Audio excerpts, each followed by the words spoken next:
As Canada navigates an increasingly complex geopolitical landscape, the next federal government must move beyond reflexive anti-Americanism.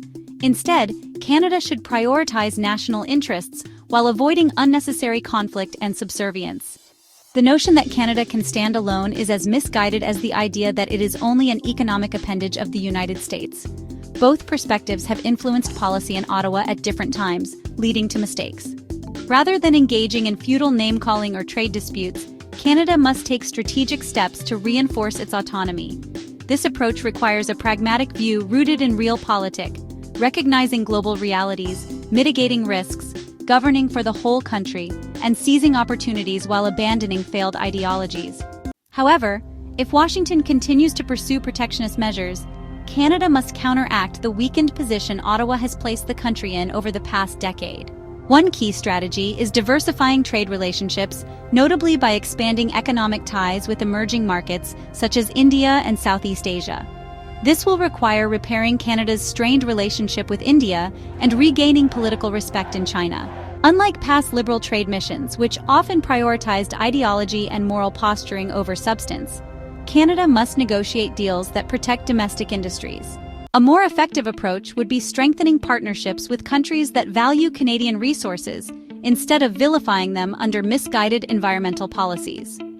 Expand LNG exports to Europe and Asia, and leverage Canada's critical minerals sector to establish reciprocal supply chains with non-Western economies, reducing economic reliance on the United States. Decades of complacency have left Canada vulnerable to American influence over its resources.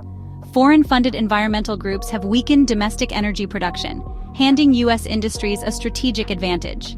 Ottawa must counter this by ensuring Canadian energy is developed at home.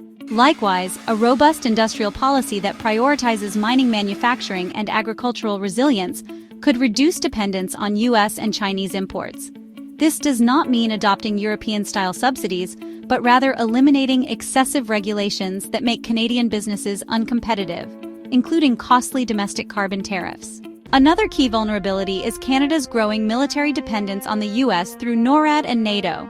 While alliances are essential, decades of underfunding and neglect have turned the Canadian Armed Forces into little more than a symbolic force. Canada must learn self-reliance and commit to serious investment in defense. It is essential for Canada to increase defense spending, not just to meet NATO targets, but to build deterrence.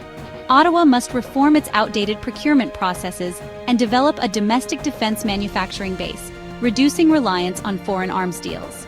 Canada's vast Arctic is also at risk.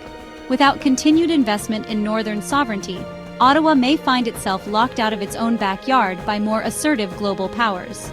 For too long, Canada has relied on an economic model that prioritizes federal redistribution over wealth creation and productivity.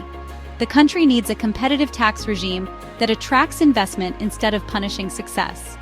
A capital gains tax hike might satisfy activists in Toronto, but it discourages investments and economic growth. Likewise, Ottawa must abandon ideological green policies that threaten agri-food production and address inefficiencies in supply management. Canada must be freed to feed a growing world without unnecessary bureaucratic obstacles.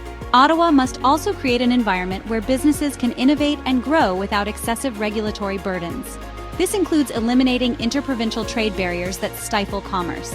Similarly, Canada's tech sector, long hindered by predatory regulations, should be freed from excessive government interference. Instead of suffocating innovation with compliance mandates, Ottawa should focus on deregulation while implementing stronger security measures for foreign tech firms operating in Canada.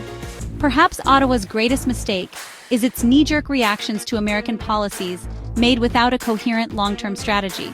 Performative trade disputes with Washington and symbolic grandstanding in multilateral organizations do little to advance Canada's interests. Instead of reacting emotionally, Canada must take proactive steps to secure its economic, resource, and defense future. That is the role of a responsible government. History's best strategists understood that one should never fight an opponent's war, but instead dictate the terms of engagement. Going forward, Canada must make its own calculated strategies, not rely on whimsical responses to U.S. moves. Success depends on how well Canada acts in the interests of citizens in all its regions, seeing the world as it is and not as ideological narratives wish it to be.